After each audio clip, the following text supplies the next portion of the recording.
నిజంగానా? నా భర్త ఎక్కడున్నారో మీకు తెలుసా? నన్ను ఆయన దగ్గరికి తీసుకువెళ్తారా? అన్నా అర్జెంట్ పని ఉందన్నా. మా కోడలు మ్యారేజ్కి వెళ్తున్నానన్నా, వదిలేండి అన్నా, ప్లీజ్ అన్నా.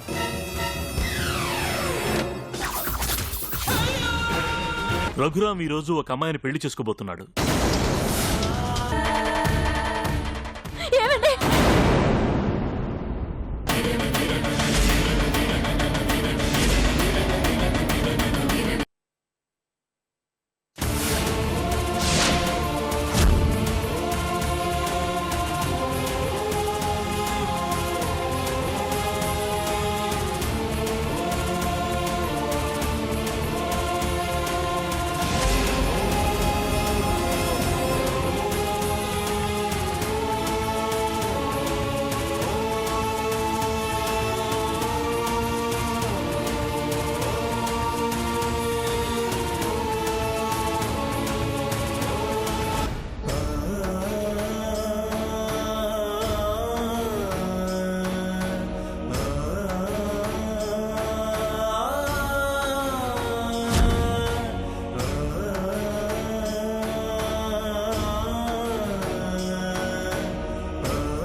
ఏమండి?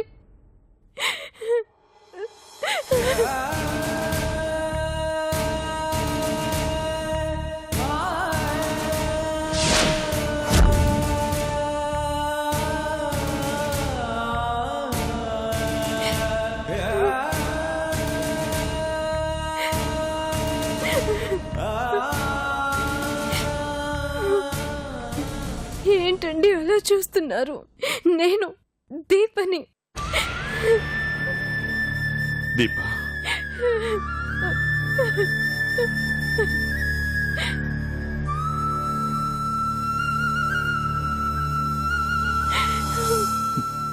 దీప, నువ్వు బ్రతికే ఉన్నావా?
ఏంటి దీప ఇది? ఇన్ని రోజులు ఏమైపోయావు? ఎందుకు నాకు దూరంగా ఉన్నావు?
మీ మనసులో మెదులుతున్న ప్రశ్నకి సమాధానం చెప్పే బాధ్యత నాపై ఉంది. చెప్తాను. నిండు ముత్తైదువులతో, బంధువులతో, వధూవరులతో కలకల్లాడిన ఈ పచ్చని పందిట్లో ఉన్నట్టుండి ఈ కలకలం ఏంటని ఆలోచిస్తున్నారా?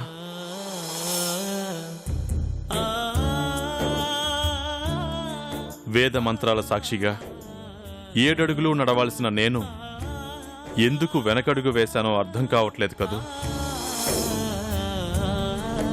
కారణం ఏంటని మీరు అడక్కపోయినా చెప్పాల్సిన ధర్మం నాది. సమస్య తలెత్తింది మాకైనా ఇబ్బంది పడుతోంది మీరు. మీకు ఈ పెళ్లి ఎందుకు ఆగిందో తెలియాలి. వచ్చిన ఆ దీప ఎవరో తెలియాలి. ధర్మేచ, అర్థేచ, కామేచ, మోక్షేచ నాతి చరామి అని ప్రమాణం చేసి పీటల మీదున్న అమ్మాయి చేయి పట్టుకుని నడవాల్సిన నేను ఆ చేయి వదిలేయడానికి కారణం ఇంతకు ముందు అదే ప్రమాణం చేసి దీప చేయి పట్టుకుని 7 అడుగులు వేయడమే.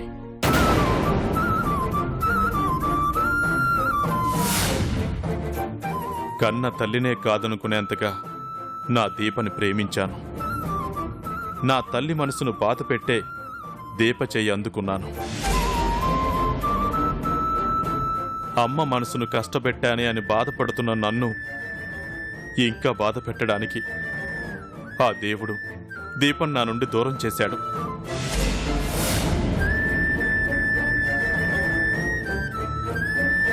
ప్రాణంగా ప్రేమించిన భార్య చనిపోయిందని తెలిసి జీవశ్చవంలా బతికాను. అటు అమ్మని ఆనందంగా ఉంచలేకపోయాను, ఇటు నా భార్యను కూడా కాపాడుకోలేకపోయాను.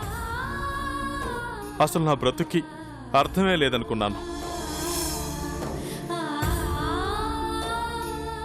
నాలాంటి పరిస్థితిని ఎదుర్కొంటున్న కళ్యాణ్ని పెళ్లి చేసుకుని అందరినీ సంతోషంగా ఉంచాలనుకున్నాను. అందుకే పెళ్లికి కూడా సిద్ధమయ్యాను. తాళి కట్టే సమయానికి తిరిగి రాని లోకాలకు వెళ్ళిందనుకున్న నా దీప తిరిగి నా కళ్ళ ముందుకు వచ్చింది. నాతో జీవితాన్ని పంచుకున్న అమ్మాయి లేదనుకుని ఇంకో అమ్మాయికి జీవితం ఇవ్వాలనుకున్నాను. ఇప్పుడు నా జీవితమే ప్రశ్నార్థకంగా మారిపోయింది. అందుకే ఈ పెళ్లి ఆగిపోయింది.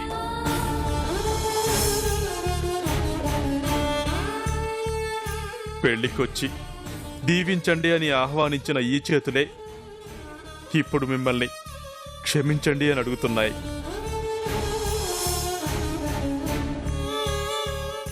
మీ విలువైన సమయాన్ని వృధా చేసినందుకు నన్ను మన్నించండి. ఇప్పుడున్న పరిస్థితుల్లో ఇంతకన్నా నేనేం చెప్పలేను. ఇక్కడున్న ప్రతి ఒక్కరి మనసు నేనే బాధ పెట్టాను.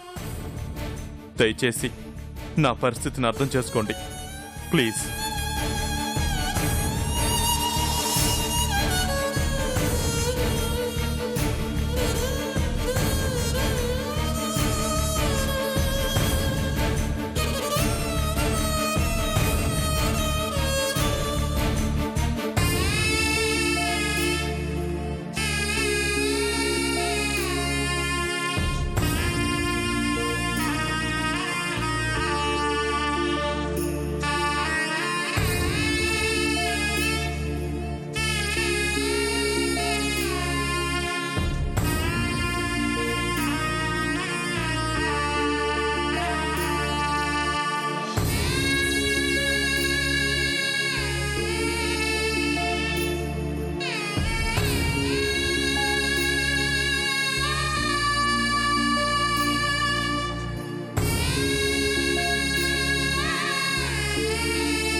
అమ్మా కళ్యాణి, ఎందుకమ్మా నీకే ఇలా జరుగుతోంది?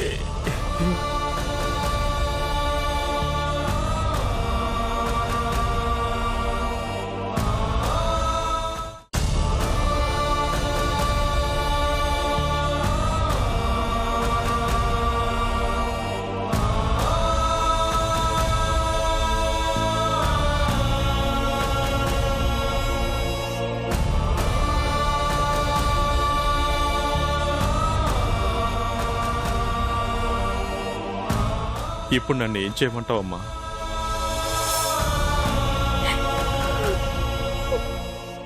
నా దీప ఇక లేదు, తిరిగి రాదు అనుకున్నాను.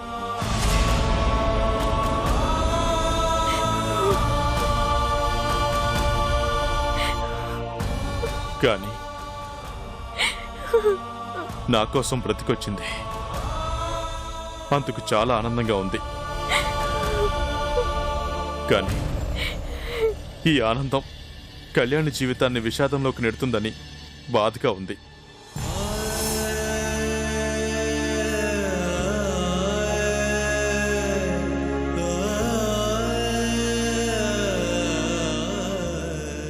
నీకిచ్చిన మాట నిలబెట్టుకోలేకపోతున్నందుకు నా మీద నాకే అసహ్యంగా ఉందమ్మా.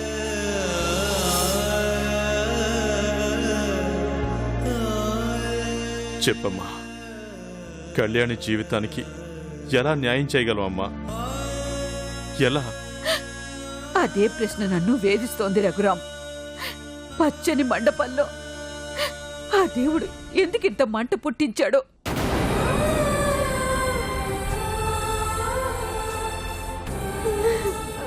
ఆ భగవంతుడు మనకి ఈ పరీక్ష ఎందుకు తెచ్చి పెట్టాడో అర్థం కావడం లేదు.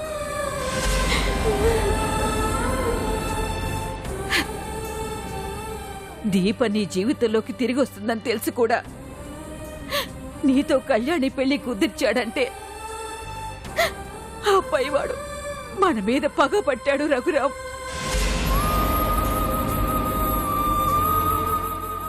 పగ మీ మీద కాదత్తయ్య, నా మీద.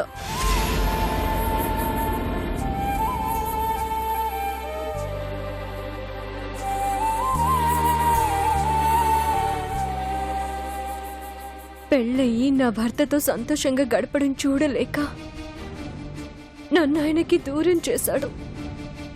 ఇప్పుడైనా నన్ను మర్చిపోయి హాయిగా ఇంకొక పెళ్లి చేసుకుంటుంటే అది చూడలేక నన్ను ఇక్కడికి రప్పించాడు. నా భర్త తల వంచుకునే పరిస్థితి నేనే కల్పించేలా చేసి నన్ను ఇలా నరకయాతన పెడుతున్నాడు. నేనే కారణం అత్తయ్య, దీనంతటికీ నేనే కారణం. నా వల్లే మీరిలా అవమానాలు పాలయ్యే దుస్థితి ఏర్పడింది.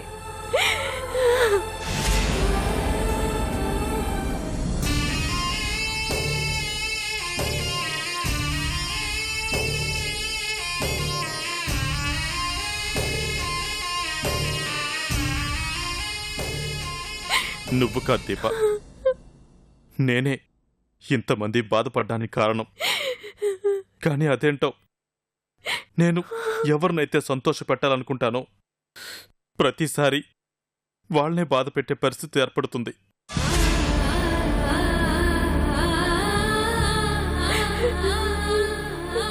ఎందుకమ్మా నన్ను కన్నావు? నా వల్ల నలుగురు బాధపడుతుంటే చూసి నువ్వు బాధపడ్డానుక. ఇప్పుడు వాళ్ళకి ఏం సమాధానం చెప్పాలమ్మా? ఎలా వాళ్ళ ముందు నిలబడాలమ్మా? ఎలా కళ్యాణికి నా మొహం చూపించాలి? ఎలా ఎలా అమ్మా, ఎలా?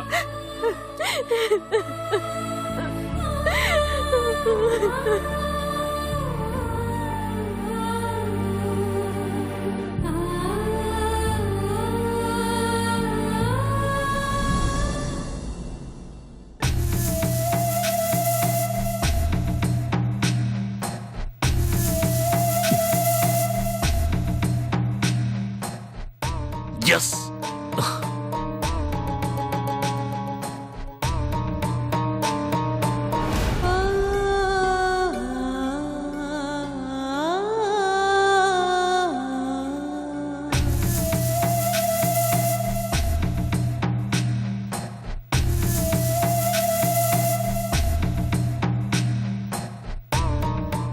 మన ప్లాన్ వర్కౌట్ అయినట్టుంది. దీప వచ్చి మండపంలో దీపం ఆర్పేసింది. అమ్మయ్యా, ఇక మనం రిలాక్స్గా ఉండొచ్చు.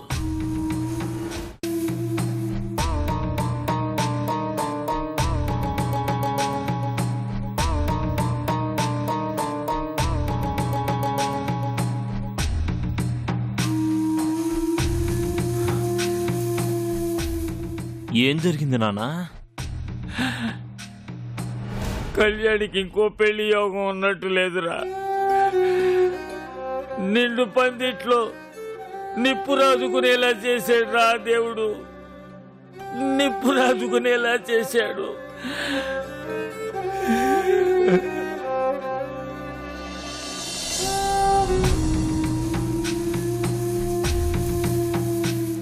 అమ్మయ్యా, నేను అనుకున్నదే జరిగింది.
ఏమండి, నేను వెళ్ళిపోతాను.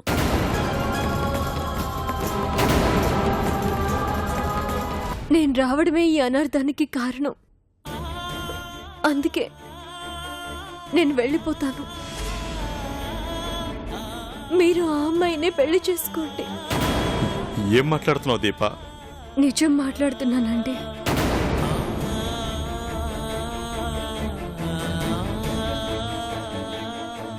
నేను చనిపోయాను అనుకొని మీరు ఆ అమ్మాయి మెడలో తాళి కట్టడానికి సిద్ధపడ్డారు. అది మీ తప్పు కాదు. మీకు కనిపించి మీలో ఇంత కల్లోలం రేపిన నాది తప్పు. నేను పోయానన్న భావన మీలో అలానే ఉండనివ్వండి.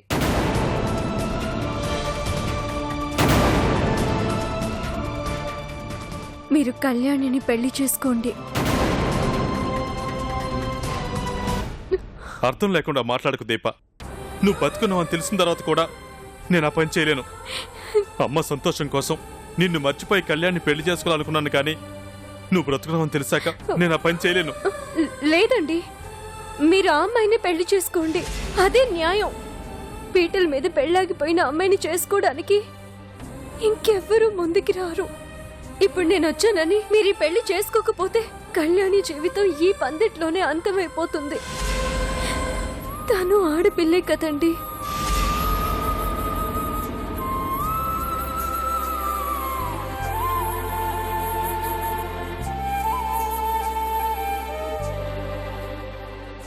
నేను మీ జ్ఞాపకాలతో అయినా బ్రతకగలను, కానీ ఇప్పుడు కళ్యాణికి మీ అవసరం ఉంది. నన్ను మీ జీవితంలో ఒక కళ అనుకొని మర్చిపోండి.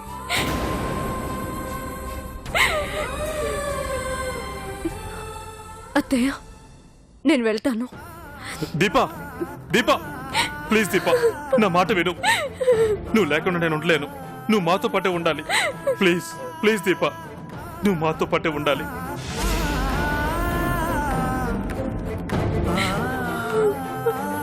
లేదండి, నన్ను వెళ్ళనివ్వండి.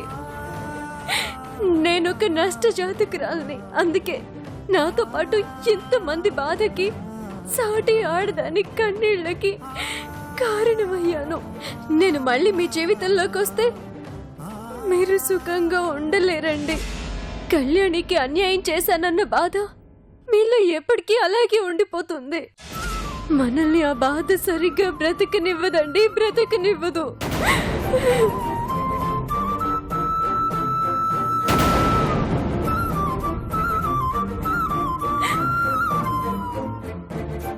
అత్తయ్య గారు ఇంత బాధపడుతున్నారంటే కళ్యాణి మీద ఆవిడికి ఎంత గౌరవం ఉందో నాకు అర్థమవుతుందండి. ఆవిడికి కోడలిగా మీకు భార్యగా కళ్యాణియే కరెక్ట్ అండి, కరెక్ట్. దీప దీప ఆగు దీప, ప్లీజ్ వెళ్ళొద్దు. అమ్మా దీప ప్లీజ్, అమ్మా నువ్వైనా చెప్పమ్మా, దీపని వెళ్ళొద్దని చెప్పమ్మా. దీప లేకుండా నేను బ్రతకలేనమ్మా, చెప్పమ్మా. అమ్మా నీ కోడల్ని వెళ్ళొద్దని చెప్పమ్మా, చెప్పమ్మా.